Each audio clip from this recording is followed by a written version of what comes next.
Kita jangan merasa bangga dengan pengumuman pengurus masjid kalau kas masjidnya 50 juta, 20 juta, 100 juta. Jangan bangga dengan kas masjid yang banyak. Tetapi banggalah dengan kas masjid yang kecil atau minus. Atau pengurus punya hutang. Artinya apa? Ketika kas masjidnya menumpuk puluhan juta, 20 juta, 30 juta, artinya uang yang bapak-bapak titipkan, yang dititipkan oleh kaum muslimin dan muslimat untuk merebut tiket surga di masjid ini tidak mengalir dengan cepat. Tidak dibelanjakan dengan cepat. Menumpuk di kas masjid. Artinya pahala yang kita harapkan dengan cepat ketika belum dibelanjakan belum mengalir dengan sempurna. Maka bangga kita uang kas masjid minus. Bangga kita pengurus masjid yang selalu mengimbau kepada kita untuk membangun masjid. Lihat masjid Kuba kita ini. Bandingkan 5 tahun yang lalu. Khatib juga pernah baca khotbah 7 tahun yang lalu, beberapa tahun, 6 tahun yang lalu di sini. Jauh. Bila dibandingkan dengan sekarang bagusnya yang saat sekarang. Ini berkat siapa? Kita semua. Yang selalu berinfak dan bersedekah untuk masjid.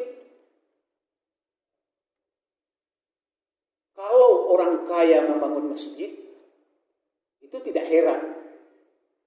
Karena dengan kekayaannya mungkin bisa bangun masjid, 5 masjid, 4 masjid.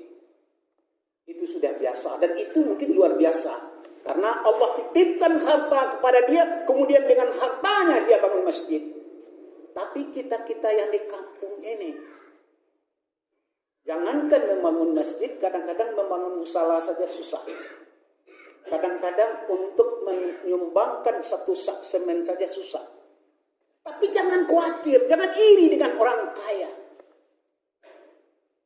Karena Allah sudah bilang, barang siapa yang membangun masjid, rumah Allah, walaupun sebesar 1 lubang sangkar burung, telur burung, atau lebih kecil dari itu, maka Allah berjanji membuatkan rumah di surga baginya sebesar itu pula. Man bana masjidan lillah, banallahu fil jannati mislahu. Siapa yang membangun masjid walaupun sebesar telur burung, lubang telur burung, Allah bangunkan rumah di akhirat baginya, di surga baginya. Tidak bisa membangun 1 tonggak masjid. Allah tidak paksa. 1 sak semen apa enggak bisa. La yukallifullahu nafsan illa usaha laha ma kasabat wa 'alaiha maktasabat. Semampunya kita bangun. Oh, tidak bisa 1 sak semen, tidak masalah. 1/2 sak semen pun oke. Kita sudah ikut bangun masjid. Oh, tidak bisa 1/2 sak semen, tidak masalah. 10.000 pun kita masukkan ke tiap kota-kota infak untuk masjid, kita sudah membangun masjid. Allah sudah catat ini untuk masjid. Maka jadilah ruangan parkir kita sebelah sana. Kabarnya pengurus mau membangun lagi tempat-tempat yang bagus di sebelah kanan sana. Itu bukan kepunyaan pengurus. Bapak-bapak kaum muslimin sidang Jumat. Itu kepunyaan kita. Ketika dibangun di sebelah kanan sana ruang parkir atau MDA, tempat TPSA dan lain sebagainya, itu bukan milik pengurus, bukan rumah pengurus, rumah kaum muslimin yang ikut menyumbang di sana, yang ikut membangun. Maka semua kita nanti akan dibangunkan oleh Allah. Rumah Allah, rumah yang paling dicintai oleh Allah di dunia adalah masjid. Ramai-ramai kita bangun masjid. Yuk bangun masjid. Yuk berinfak. Yuk bersedekah. Sedih kita hari ini bapak-bapak sidang Jumat. Apa yang kita sedihkan? Pengurus panitia harus minta-minta di jalan. untuk bangun masjid, untuk bangun musala. Pakai kayu, pakai keranjang, setiap orang yang lalu memukukan tangan, menadahkan tentengan. Masjid Pak, sedekah masjid Pak, infak masjid Pak. Sedih kita. Apa yang sedih? Kalau orang muslim beriman, bertakwa kepada Allah, tak perlu berdiri di depan jalan. Karena tugas membangun masjid adalah tugas kita semua. Kadang-kadang ada orang minta-minta, kita datang dengan mobil, hampir ditabrak gitu. Lewat saja, tanpa menghargai mereka. Kadang-kadang memang ada yang komplain juga, bikin macet dan lain. Tapi sedih kita umat Islam hari ini. Kenapa kok ada orang yang untuk bangun masjid, minta-minta di tengah jalan. Padahal kita yang harus mengantarkan uang itu ke dalam masjid. Kita yang harus mengantarkan uang itu ke kotak infak di masjid. Bukan harus menadahkan tangan panitia-panitia atau pengurus-pengurus. Kewajiban kita. Makanya masjid dan lillahi. Siapa yang bangun masjid karena Allah. Kalau karena Allah kita masuk ke masjid, kita datang ke masjid. Masjid adalah rumah Allah. Masjid adalah rumah Allah. Siapa yang datang, yang masuk ke masjid, berarti masuk ke rumah Allah. Masjid adalah rumah Allah. Siapa yang masuk ke masjid berarti menjadi tamu Allah. Ingat itu bapak-bapak kaum muslimin. Siapa yang masuk ke masjid seperti hari ini, kita ini tamu-tamu Allah. Kalau menjadi tamu Allah, alangkah mulianya kita. Alangkah terhormatnya kita. Kita tamu Allah kok. Tetapi kenapa tidak mau menjadi tamu-tamu Allah?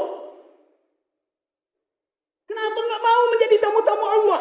Kenapa mau menjadi tamu diskotik? Kenapa mau menjadi tamu kafe, kedai-kedai? Padahal menjadi tamu Allah gratis. Tapi menjadi tamu di kafe, di klub-klub, atau di warung-warung, bayar sekian. Lalu mengeluarkan duit banyak. Tetapi ketika menjadi tamu Allah, kita dapat fasilitas. Tempat sholat yang permadaninya bagus. Tempatnya sudah dibersihkan. Kita berada di dalamnya terhormat. No pay. All free. Tidak ada membayar. Semua perai. Malah dapat hadiah. Siapa yang berzikir saja di rumah Allah. Siapa yang membaca Al-Quran saja di rumah Allah. Siapa yang bersolat jamaah di rumah Allah. 27 kali lipat jumlahnya. Hadiah bukan. Hadiah yang luar biasa. Masuk ke kafe, ke klub-klub. Keluar duit banyak. Malah gak dapat apa-apa. Perut yang kenyang. Tapi masuk ke tempat Allah free. Tidak ada keluar duit. Dapat surga. Belum lagi orang yang hatinya berada di rumah Allah. Hatinya tetap di masjid. Zikirnya menjadi tenang. Sujudnya menjadi tenang. Ibadahnya menjadi khusyuk. Maka pautkan hati kita di masjid. Pautkan jiwa kita di masjid.